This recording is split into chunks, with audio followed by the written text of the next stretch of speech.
to the World of Inspiration. I'm truly Chris. And I wanted to thank everybody for tuning in because we've been getting some really good feedback on a lot of the previous topics that we've been talking about. Now, this one that we're going to be touching on today is rather important.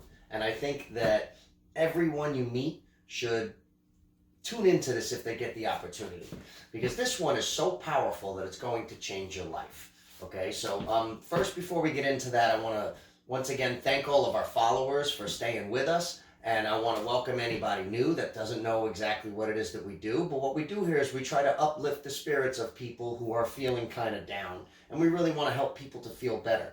So in light of that, we've actually created a new website that goes right along with our new video, and it's called theworldofinspiration.com. So if you get a chance, check it out. There might be something there that just might, tweak your interest and help you to pick up into a better place in your thought process. Just might give you something better to look at and help you to help you on your journey to better your life.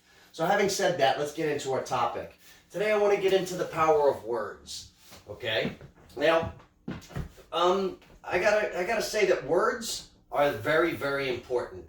Even to a small child, everything you speak to them might rent space in their head that will actually manifest itself some 30, 40, 50 years later, and they'll never actually forget it. And I'm pretty sure that most anybody can tell you at least one childhood memory of something that someone said to them. And I know for me personally, when I was a child, there were things that were said to me that to this day I still haven't forgotten. I'm pretty sure it's like that for just about everyone you meet. And it's probably happened to you. So let's think of those instances and let's put that into reality and let's see how that might have changed something in our lives along the way, right? And at the same time, just as powerful as those positive things that could have been said to us that maybe gave us a better life or helped us to make better decisions, that's just as powerful as negative words could have been. There could have been something in our lives where someone mentioned something to us that kind of still bothers us to this day. No matter how long it's been since we've heard those words are so burnt into our subconscious mind that it's almost impossible to forget. Now, the truth of the matter is, I can't promise that we will get rid of everything that you hear. But I can say that this is a very healthy coping mechanism in trying to maybe overcome the negative aspects of the things that we have been absorbing into our mind. Now, in an earlier video, I talked about environmental conditioning, and we mentioned about how the different things or different people that we spend our time around sort of take us over and create our thinking patterns and our habits. And, they use the example of a baseball player. If he wanted to be better at baseball, he'd have to go on the field of play and, take some ground balls and, try to hit the ball just to get him to be a better player. Well, if we want to think better and we want to have better thoughts, which is where our entire new life journey is going to take us, then we need to surround ourselves with better words. We need to stay away from people who are putting negative thoughts and negative opinions into our minds. And we really should stay away from anything that seems toxic to our spirit. Now, we want to uplift our spirit. So it's important that we surround ourselves with very important positive speakers, as well as the programs that we watch on TV, the books that we read, which, by the way, is underrated these days, right? How many people are still reading books?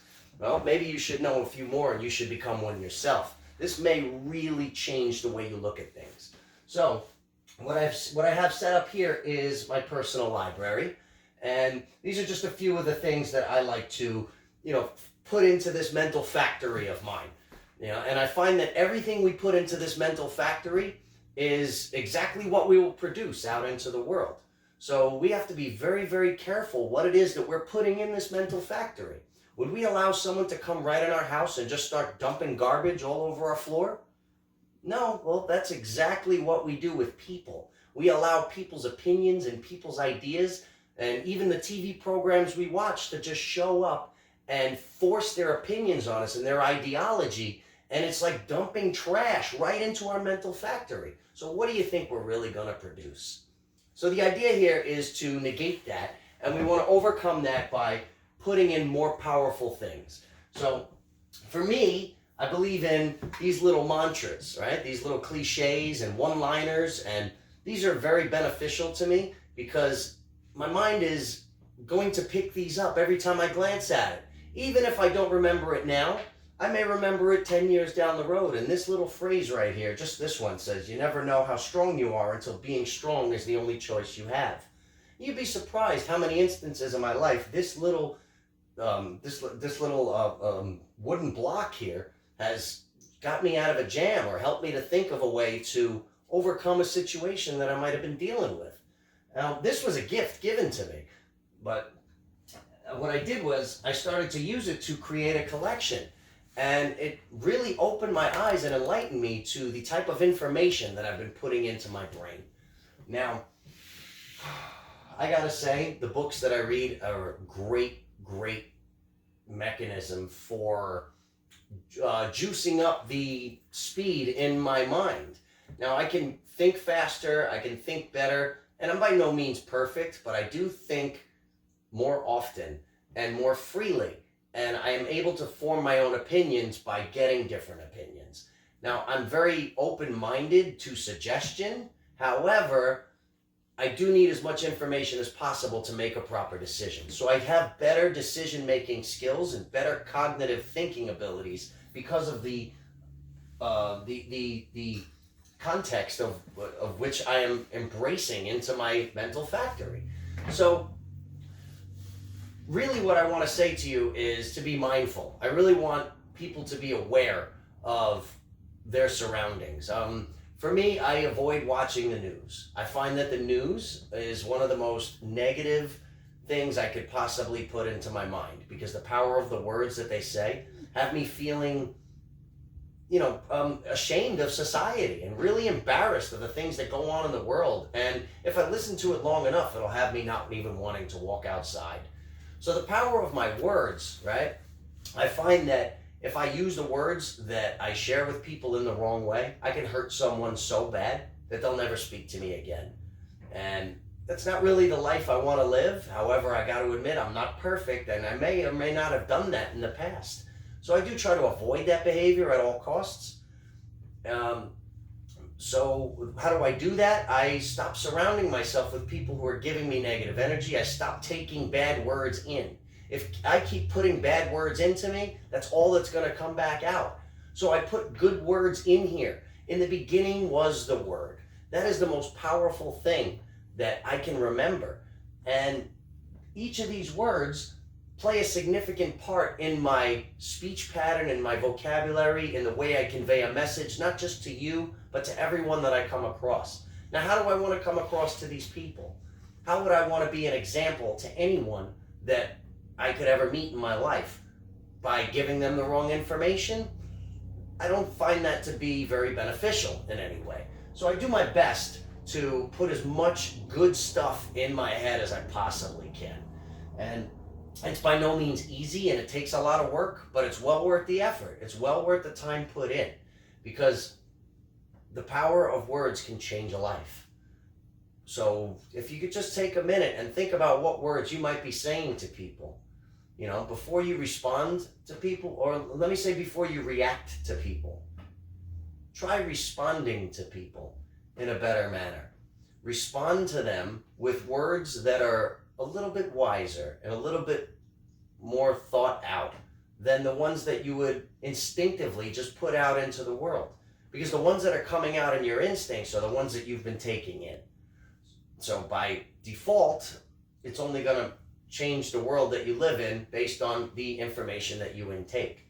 So be very careful how you use your words, the words you hear, and the words you share with the world. It's by no means easy, like I said, but it's a very simple process. And if we put this into practice, you, me, and everybody we meet will ultimately lead better lives and have better outcomes in all of our situations and our relationships and our circumstances. Anybody who doesn't believe me can put it to the test. I'd love to hear your comments and your theories on this subject. So let's get the people talking. There's a comment section in the bottom of this video. I'd really like to hear what you have to say, as well as what anybody else might think on the matter. You can share someone else's opinion if you don't really want to share yours. I'd love to hear that too. So we're very open-minded here. And once again, I'd really like you to check out our website because I do believe that putting all of this information and the more good words that we surround ourselves with is going to better our lives. And that's ultimately the purpose of every person when we wake up in the beginning of the day, right? I don't think anybody wakes up saying that they want to have a bad day, right? So if we knew that just by putting a couple of words into play that we'd be able to change our lives and better our day, wouldn't it be worth it to spend a couple of minutes reading a couple of good words? So that's what we try to do. See, between my wife and I, we actually have a daily mantra. Oprah's referred to it as a vision board, and many people use great sayings, or, there's a lot of different things that you can do. But for what we do is to help it to bury into our minds. We read it every morning as soon as we wake up, and we read it every night before we go to bed. And they're very special words, and they're very meaningful, and they have a lot of power to what exactly we want in our lives. By doing that, we create our lives in that such manner. If you want what the world has to offer, you're going to have to give the world what it is that you want. I know it sounds a little cliche in itself, but it's probably a lot better of a thought process than we've been conveying up to this point. We can either be conformed to how society wants us to think, or we can think freely, think clearly, and share a more positive message as the ones that we want to receive and take in for ourselves. So I hope this message was helpful and beneficial to you as it was for me and for everyone I've ever met. And once again, I dare you to try it out. Check out our website. Once again, theworldofinspiration.com. There's a lot of products there that may help you. And it can help you to change your life just by reading something on your coffee mug every day. See, this one's got a picture of my kids. So I remember to think of my kids every single day. This is a happy Father's Day. It reminds me of how good of a father I am just by looking at my coffee mug. Every morning when I go to have my coffee, I get to think of my kids and what's important to me. What kind of words, what kind of photos, what kind of information are you putting into your head to start your day? Now, not just to start your day, but throughout your day. The more information you put in, the more you're going to put out. What kind of information are you taking it in? Don't forget to check the source. Once again, my name is truly Chris. Thanks for watching The World of Inspiration.